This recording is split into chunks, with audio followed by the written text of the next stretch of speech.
Salut, c'est Guillaume. Je vous propose de découvrir un extrait du prochain épisode de Course épique. Course épique, c'est chaque semaine un invité, une course, une histoire hors du commun. Je vous donne rendez-vous tous les mercredis pour découvrir un nouvel épisode et vivre une grande et belle histoire de course. Mais avant ça, place à un extrait de notre prochain épisode. Le fait d'être à Chamonix là, cette semaine UTMB, comment tu te sens? Chacun sait que tu reviens de blessure. C'est quoi comme sentiment? Est-ce que c'est un plaisir d'être là? Est-ce qu'il y a un semblant de frustration de ne pas participer à la fête? En tout cas, basket au pied, toi, comment tu vis ces moments-là? Non, après c'est vrai que Chamonix, c'est que c'est un petit peu le point incontournable depuis quelques années maintenant, à la fin du mois d'août. Et je suis là quasiment tous les ans, sauf en cas d'extrême urgence ou de vendange ou de choses comme ça. Mais non, je suis là tous les ans et je cours vraiment pas tous les ans. C'est juste que là, tu n'as pas choisi de ne pas courir, peut-être, cette année. Si, non, de toute façon, voilà, ce que je disais, j'avais fait en 2014, en 2017, après j'ai laissé 4 ans, c'est 3 ans, 4 ans, 2021. Donc là, de toute façon, j'avais pas du tout prévu de recourir, quoi. Ça fait que 2 ans et c'est que j'aime bien laisser au moins 3-4 ans entre chaque édition. Donc de toute façon, j'avais pas prévu de courir.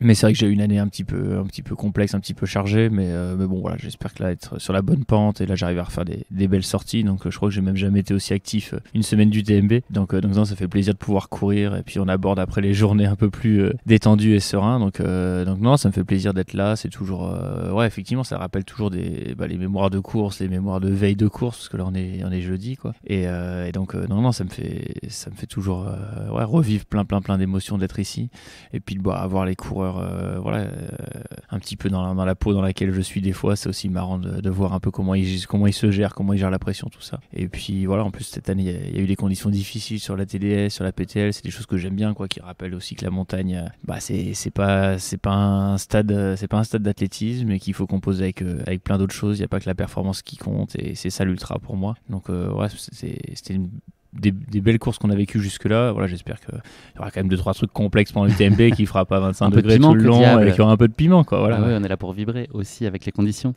François, pour revenir très brièvement sur le sujet, sur ta blessure, donc ta fin d'année 2022 a été contrariée, puis ces premiers mois aussi de 2023, blessure, plâtre, opération, kiné, rééducation, tout ça. C'était quoi le moment le plus... C'est un peu ça, ouais. Le moment bien résumé. Qu'est-ce qui a été particulièrement difficile sur cette période pour toi? Il y a un moment qui a été où tu as rongé ton frein un peu plus que le reste? Ouais, moi ce que j'aime c'est être dehors quoi, passer des longues heures dehors dans la montagne et voilà, c'est vrai que même si j'ai eu un super staff, j'étais super bien entouré tout ça, c'est vrai que je prends pas le même plaisir dans une salle de rééducation ou sur un vélo d'intérieur qu'à l'extérieur. Ça manque de cailloux et d'air frais. Et c'est un peu ça, ouais, c'est clair. Et donc voilà, donc ça c'était assez difficile, mais bon, ça c'est dur de se plaindre. C'est que j'ai jamais trop été blessé, donc voilà, j'ai pris cette première phase de rééducation, on va dire aussi bien que possible, avec un peu de patience. J'ai vraiment fait ce qu'il fallait. J'étais plusieurs fois en centre de rééducation.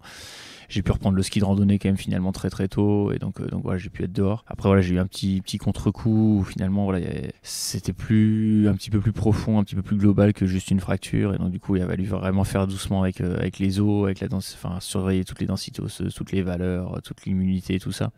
Donc voilà, on a un peu galéré de mai à fin juillet. Et là, j'espère qu'on est reparti sur la bonne pente. Et voilà, après, voilà, c'est sûr que 2023, c'est pas la saison que j'aurais espéré, que j'aurais rêvé. Mais bon, au final, j'ai quand même réussi à faire des choses. J'arrive à être dehors. Et puis, du coup, j'en ai profité pour faire plein d'autres projets. On va se parler de l'Ultra Spirit. C'est une course que tu as créée. La première édition était l'année dernière. Comment elle est née, cette idée? Cette envie, elle a jailli d'où?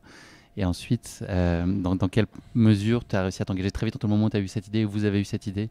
Il y a toujours un gap de faire un grand saut et puis de la mettre en œuvre. Est-ce que ça a été très immédiat pour toi et tu as eu cet esprit de l'entreprendre et de la rendre tangible très vite? Non, ça fait plusieurs années que ça nous trotte vraiment dans la tête. Au début un petit peu à moi et puis après sur beaucoup d'aspects à Carline. Mais voilà, c'est que l'idée de la course par équipe de 3, tout ça me trottait depuis déjà longtemps. On avait fait des essais au Grand Trail de Serponçon il y a pas mal d'années déjà. Et puis après, je trouvais que moi je voulais vraiment insister sur ce format par équipe. Je voulais aussi insister sur les moments conviviaux et là-dessus avec Carline on se retrouvait vraiment. Et puis le déclic ça a vraiment été quand on est venu habiter à temps plein dans le Beaufortin et où on a eu un petit peu plus de temps, qu'il n'y avait plus les vendanges aussi et que voilà on s'est dit c'est peut-être le moment de faire un petit peu spa et voilà le but ça a été très très simple, ça a été de se dire voilà si dans 4-5 ans tous les deux on devait participer à une épreuve de trail ou faire une course ensemble, qu'est-ce qu'on aimerait faire? Et voilà, donc on a essayé de créer ce que nous on aurait aimé vivre et ressentir lors d'une course. Donc voilà, après, je dis souvent, on n'a pas inventé grand chose, c'est juste que voilà, j'ai eu la chance de vivre énormément de courses, d'aventures, de moments. Et il y avait comme cet esprit d'initier quelque chose de singulier, il y avait comme cette voilà, mais on a parti essayé pris de assez prendre fort. un petit peu à beaucoup d'endroits, beaucoup de lieux, voilà, des choses qu'on aimait bien, des moments qu'on aimait bien, et puis de les compiler à notre sauce, quoi. Et donc voilà, c'est vrai que ça donne quelque chose d'un petit peu particulier, j'espère qu'il n'y a pas trop eu lieu, quoi, déjà, quoi.